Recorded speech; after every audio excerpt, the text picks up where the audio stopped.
This video is to the Obama supporters who supported him in 2008, have supported him through his presidency, and will throw support behind him once again come this election. I have a question. What the fuck is wrong with you?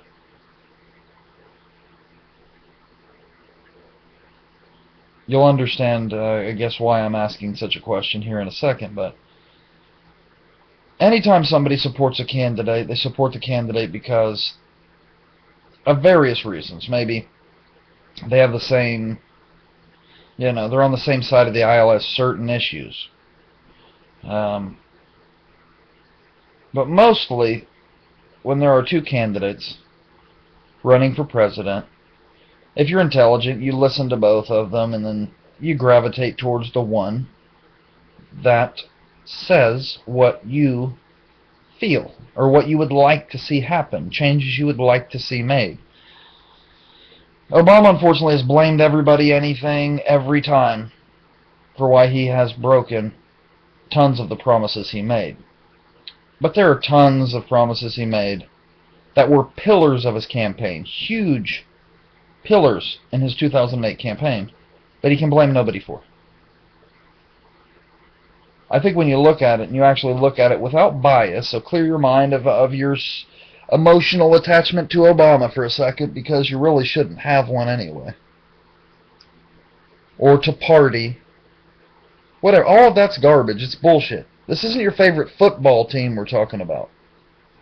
Okay, this is the direction of the country. This is whether you're going to have a better paying job in a couple of years. This is about whether your kids are going to have to, stand in a bread line and wait for a fucking loaf of bread when the economy collapses.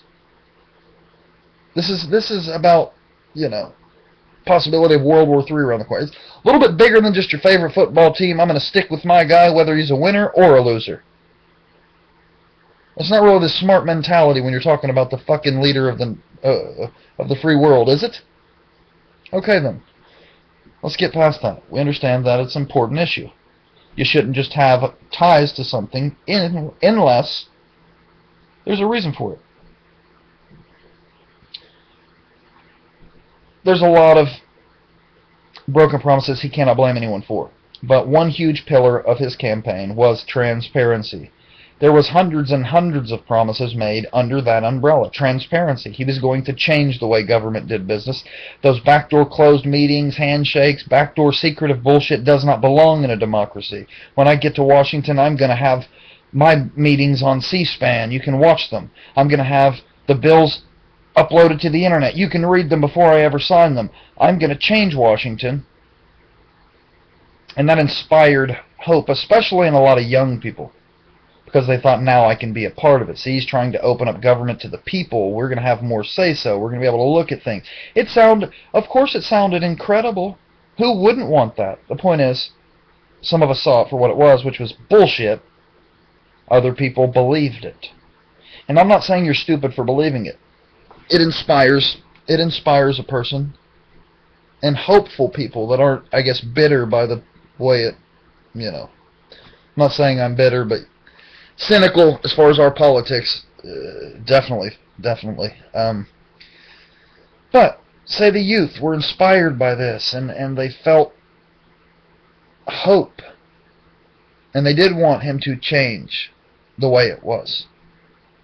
I just want you to realize the promises that he was making, he was promising you, his supporter, because he said, if you vote for me, this is what I'm going to do.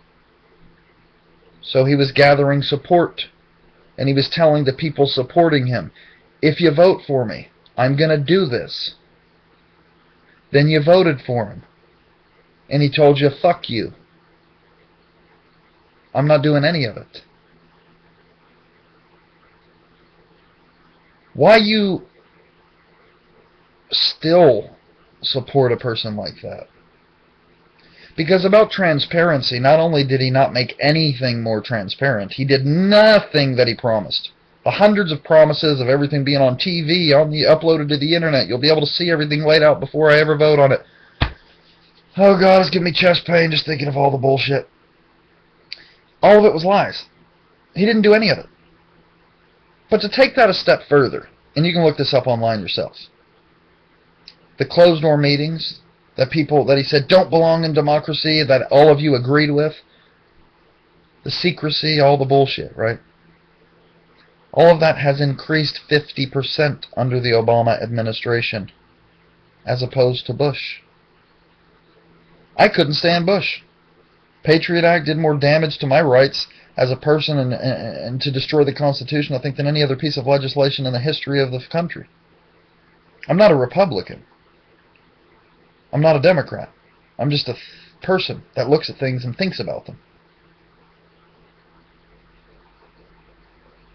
So for all of you Bush haters,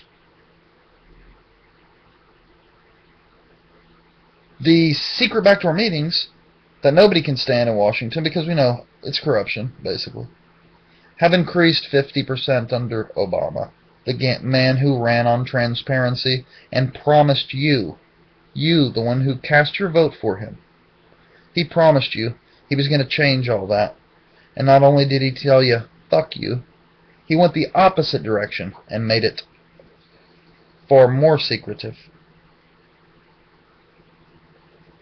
So what does that tell you? He forgot a huge pillar of his campaign? He forgot he mentioned all those things. Obviously not. He couldn't do it? No, that's not an option, because he could have. He just didn't want to. He had no intention of doing it to begin with. It was a good political ploy. He was selling you something, and you bought it. He just never followed through. He got what he wanted from you, which was your votes. And then said, fuck you. In your real life, your personal life, anybody that would treat you that way, would you still be loyal to them? You would still stand by their side? Through thick or thin? Even though they blatantly lie to me, promise me things they never give me, and tell me fuck you, I'm still going to support them? Say it's somebody at work that tells you one day, they come up to you at work and they're like, hey, I need this from you. Something you've got. Hey, I need that, but if you give me that, I'll give you this. Here in a little bit, when I get off work. It's out in my car. But I won't forget, I promise. If you give me that, I'll grab that out of my car, give it to you. You give it to them, and then, there they go, on their way out the gate. Fuck you. How do you deal with people like that? What's different then with the man you supported, voted for, got him elected, who turns around and tells you, fuck you? You might feel stupid for voting for him to begin with, but it's far more stupid to continue to support a man who basically used you to get elected and then told you to fuck yourself. Because he didn't tell me to fuck myself. I never supported him. He wasn't promising me anything. He was shitting on you, the people who helped get him into the White House. You're the people, his own supporters, that he told, fuck you to. Yet you still support him. See, it's like a battered woman who stands by her husband. It's something that's sad, that somebody from the outside looking in, like me looking at you Obama supporters, I can't understand it. Because, just like the battered woman, you looking at her, it's like, what is she still supporting this guy for? What is she still with him for? Or let's not even say abusive, because Obama's not beating your ass, but unfaithful would be more correct.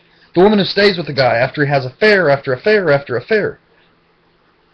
What is she with him for? The difference is that's an actual relationship, two people. We're talking about you and a president who could give a fuck less about you sitting in Washington, who used you for votes and then told you to fuck off. Think about that. Rewatch the campaign from 2008. Look at where you're at today. And think,